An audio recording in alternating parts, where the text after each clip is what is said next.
Thank you for choosing the 12 by 14 Meridian Gazebo from Yardistry. We're confident you'll find the assembly process straightforward as you work through each step in the assembly manual. To help you even more, we created these helpful hint videos offering tips and tricks we've learned along the way for handling some of the more challenging and critical steps.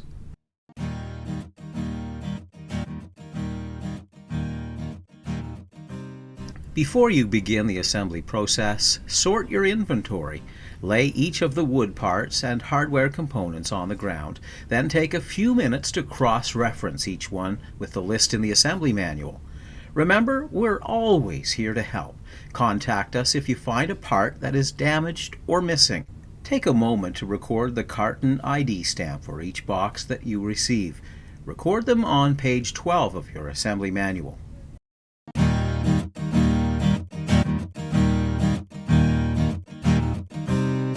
Insert T-nuts into the two holes at the bottom of a post. Now place a post mount on one side so that it's tight to the bottom and inside faces of the post. Attach loosely with a hex bolt. Then repeat to install a second post mount at the bottom of the post. Next, place a plinth on one side of the post so that it's flush to the bottom. Attach it with 4 wood screws. Repeat to install plinths on the other 3 sides of the post. Now use 2 pan screws to secure each post mount to the inside of each post. It's okay to insert these at an angle. Secure each post mount to the bottom of each post using 2 wood screws. Then tighten the bolts.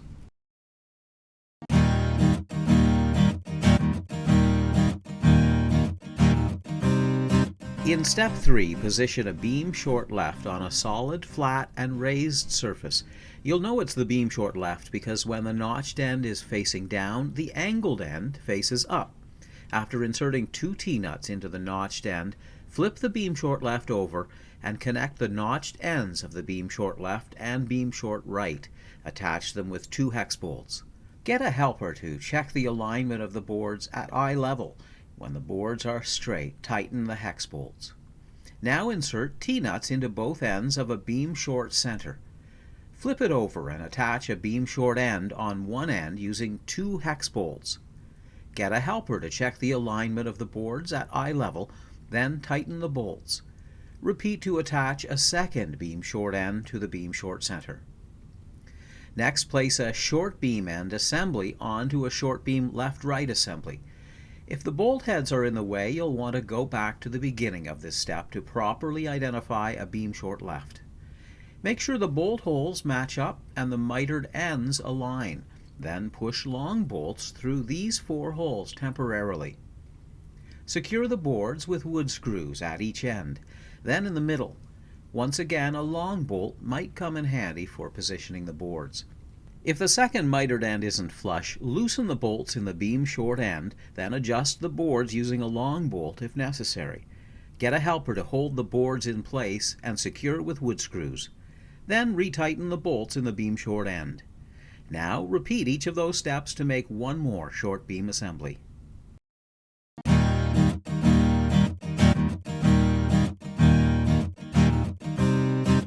In step 4, position a beam long left on a flat raised surface. You'll know it's the beam long left because when the notched end is facing down, the angled end faces up. After inserting 2 T-nuts into the holes on the notched end, flip the beam long left over and connect the notched end of the beam long left with the notched end of a beam long right using 2 hex bolts. Get a helper to check the alignment of the boards at eye level. When the boards are straight, tighten the hex bolts. Now repeat to assemble a second long beam left-right assembly. Insert a T-nut into one of the holes on the notched end of a beam long end.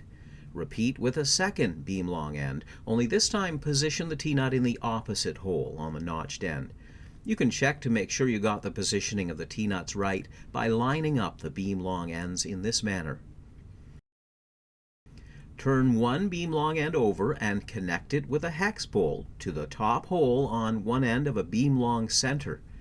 You'll know it's the top hole because there's an extra hole along the bottom edge. Repeat to attach a second beam-long end to the other end of the beam-long center using a hex bolt through the top hole. Now get a helper to check the alignment of the boards at eye level before tightening the bolts on one end and then the other. Repeat to assemble a second long beam end assembly.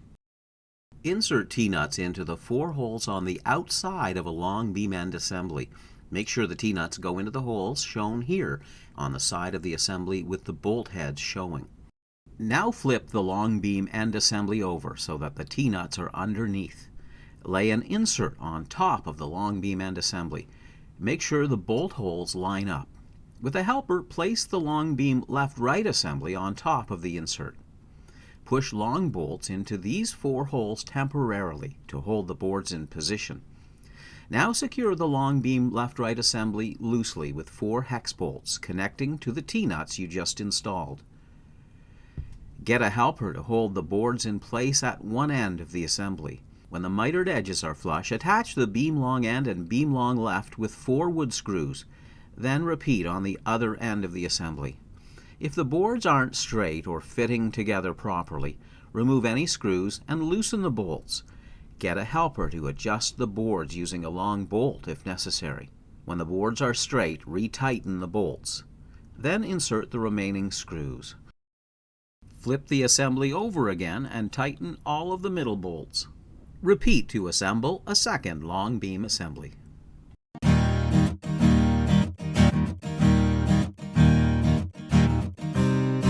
You'll need 4 people for frame assembly. Make sure you carry out this step in the final location of the structure. Get 2 people to hold the post assemblies while 2 others lift a beam assembly into place. Take a moment to make sure the gusset holes are positioned along the bottom of the beam assembly. When it's a long beam assembly you're installing, make sure to insert the hex bolt in the top hole, then through the hole on the post assembly. Leave the bottom hole empty for now. It will be used later to secure the structure. Make sure the top edge of the beam is flush to the top of the posts before hand tightening the hex bolt. When you're installing each short beam assembly, insert the hex bolt into the bottom hole, then through the hole on the post assembly. Once again, leave the other hole empty for use in a later step. When the frame is fully assembled, check to make sure all of the measurements match those listed on page 18 of your assembly manual. It should measure 15 feet 5 1/4 inches diagonally between posts. At the front and back, which are the longest sides of the assembly, it should measure 12 feet 10 3/8 inches from the outer edge of each post. The shorter sides of the assembly should measure 10 feet 10 3/8 inches from the outer edge of each post. The post assemblies must be square to the beam assemblies. Spend some time checking each one and adjust the positioning at the bottom to get it right. Make sure the 4 post assemblies are level. Then check to ensure each beam assembly is level too. When you've confirmed that all of the measurements are correct, use lag screws to secure each post in place.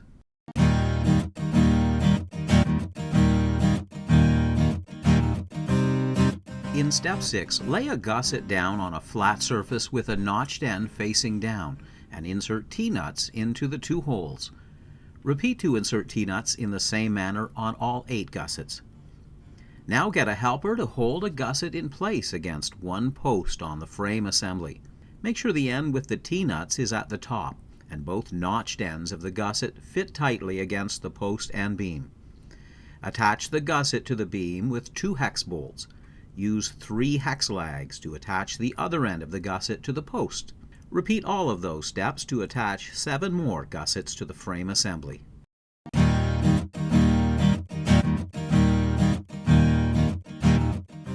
Use a solid raised surface for this step. It's important that all the corners are flush, so get some assistance holding the ends of the rafter corner left, rafter corner right, and rafter in place. When they're aligned, attach with wood screws. It's also crucial to get the positioning of the fascia beam assembly right. If the ends don't align properly, try rotating the fascia beam assembly. Once you get the ends to fit properly against the rafter corner left and rafter corner right, attach with wood screws. When you're attaching the end of the rafter to the fascia beam assembly, Make sure it's centered over the 2 pilot holes on the fascia beam assembly. If the end of the strap or strap short isn't flush with the edge of the rafter corner left or right, have someone hold the boards in position, then fasten with wood screws. When you're attaching the rafter short right or left, fasten it at the bottom first, where it connects to the fascia beam assembly. Then fasten it at the top to the rafter corner right or left. Flip one of the small roof rafter assemblies over and install roof-to-beam brackets on it. The bracket should be centered and flush to the bottom of the rafter short left, and rafter short right.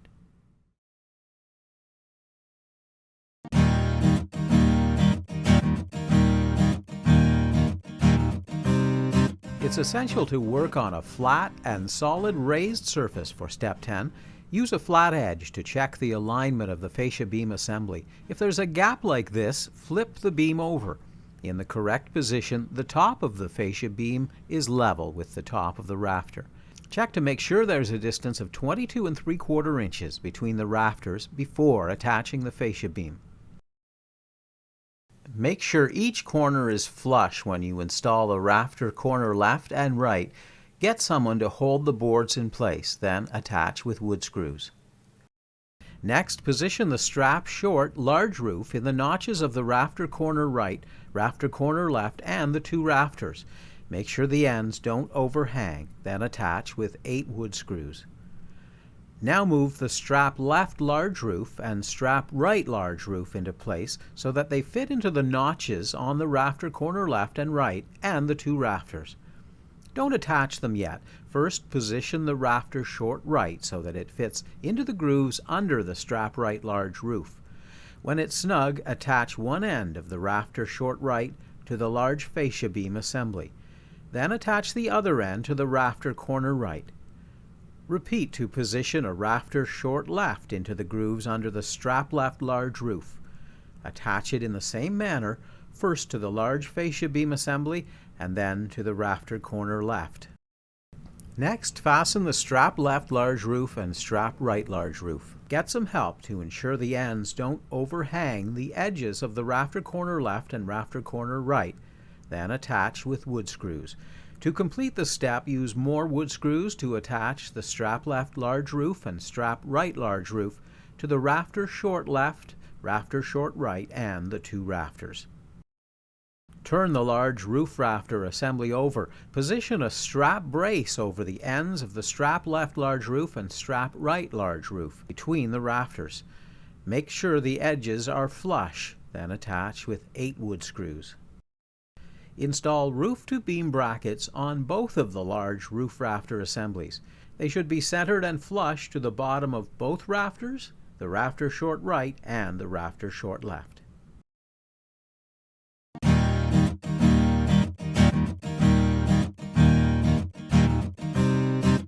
Gloves are essential for this part of the assembly because roofing material can have sharp edges. To prevent scuffing, remove the clear and blue protective film from both sides of each aluminum part just before you use it. If you're using a power tool, be careful not to over-tighten the roofing screws because that can damage the roofing panels. We recommend hand tightening the screws until they're snug. Step 12 should be done on a flat, solid, raised surface. Position the long panel right onto the small roof rafter assembly so that it's flush to the side of the rafter corner right. The holes on the rib should be centered on the rafter, and the panel should overhang slightly over the bottom edge of the fascia beam assembly. Now move the long panel left into place. One rib should overlap a rib on the long panel right. Make sure the other side is flush to the rafter corner left. Once again, the bottom edge will overhang slightly. When the panels are aligned, attach them with 4 roofing screws in the locations shown here and on page 33 of your manual. Take care not to over-tighten the roofing screws. Place the right short panel onto the roof rafter assembly so that a rib overlaps the long panel right. It should be flush to the edge of the rafter corner right and overhang slightly at the bottom. Repeat to install the left short panel. It's okay if the panel edges aren't quite flush with the rafter corner left or right, but make sure they don't overhang. If they do, loosen the roofing screws at the top of the assembly, then remove the other 3. Adjust the roof panel so they're aligned correctly, then replace the roofing screws and tighten. In step 13, get some assistance to position a roof edge left and roof edge right along the bottom of each small roof panel assembly. Make sure the ends meet tight in the center, and the other end sits flush with the outer edges of the fascia beam assembly, attached with roofing screws. Peel away a small portion of the backing on a strip of weather seal, then begin attaching it to the rounded bottom of a ridge clip. When you're done applying the full length of weather seal, attach the ridge clip to one side of the small roof panel assembly so that it aligns with the angle of the rafter corner right or left. As long as one end is flush to the top of the roof panel, the other should not overhang. Take care not to push down on the ridge clip. Attach it with 5 wood screws, then repeat to install a second ridge clip. It's important to do step 14 on a raised surface that is flat and solid. Place a middle panel onto a large roof rafter assembly. Make sure the holes at the side of the panel are over the rafter. In the correct position, there will be a slight overhang on the top and a large overhang at the bottom of the panel. Now place a long panel right on the assembly, then a long panel left. They should be flush to the edges of the rafter corner left and right, and overhang the fascia beam assembly along the bottom. When the panels are aligned, attach them with 4 roofing screws in the locations shown here and on page 35 of your instruction manual. Repeat to install a short panel left and right on the assembly. It's all right if the panels aren't perfectly flush with the edges of the rafter corner left or right. Just make sure they don't overhang. If they do, loosen the roofing screws at the top assembly. Remove the other 3 screws, then adjust all of the roof panels. When they're aligned correctly, replace the roofing screws and tighten. On one of the large roof panel assemblies, place a spacer top so that it's centered on the top and flush to the outside edges. Attach the spacer top with 3 wood screws. When you're attaching the roof edge left and roof edge right at the bottom of a large roof panel assembly, make sure the curved finished edge is the one over top of the roof panels. Attach them with 20 roofing screws. Peel away a small portion of the backing on a strip of weather seal, then begin attaching it to the rounded bottom of a ridge clip. When you're done applying the full length of weather seal, attach the ridge clip to one side of the large roof panel assembly so that it's on the same angle as the rafter corner right or left. The end of the ridge clip should be flush to the top of the roof panel. It must not overhang at either end. Attach with 5 wood screws, then repeat to install a second ridge clip.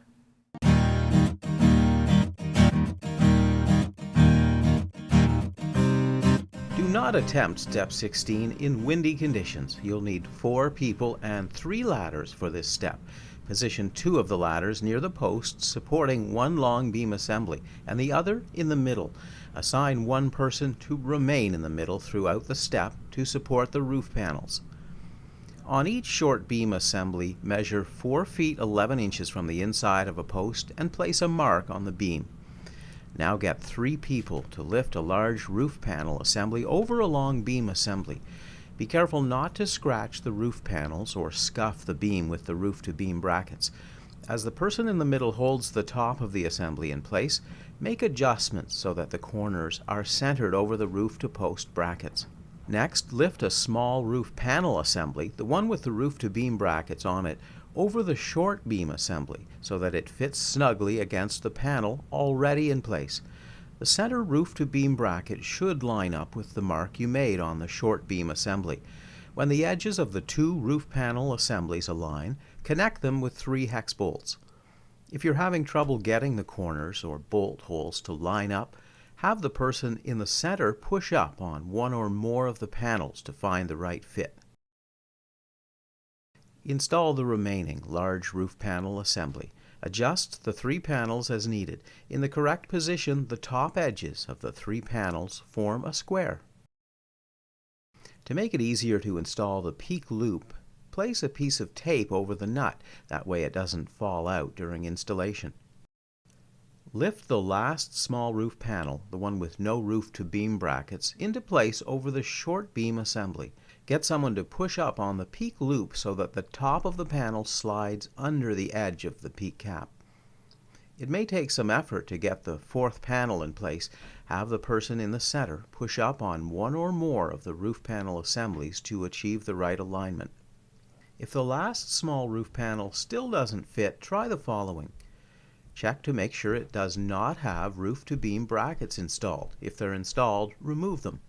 Try loosening all 6 other hex bolts installed during the roof panel assembly. That may allow for more room to adjust the panels. Refer back to steps 8, 10, 12, and 14 in your manual.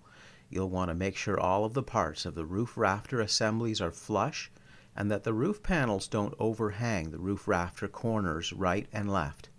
Once the panel assemblies are aligned and the corners are flush and sit on the roof-to-beam brackets, tighten all of the bolts. Now, with some assistance to lift the roof panel, insert 3 roof-to-beam brackets under the last small roof panel installed. The roof-to-beam brackets should be centered and flush to the bottom of each rafter. Attach them with pan screws.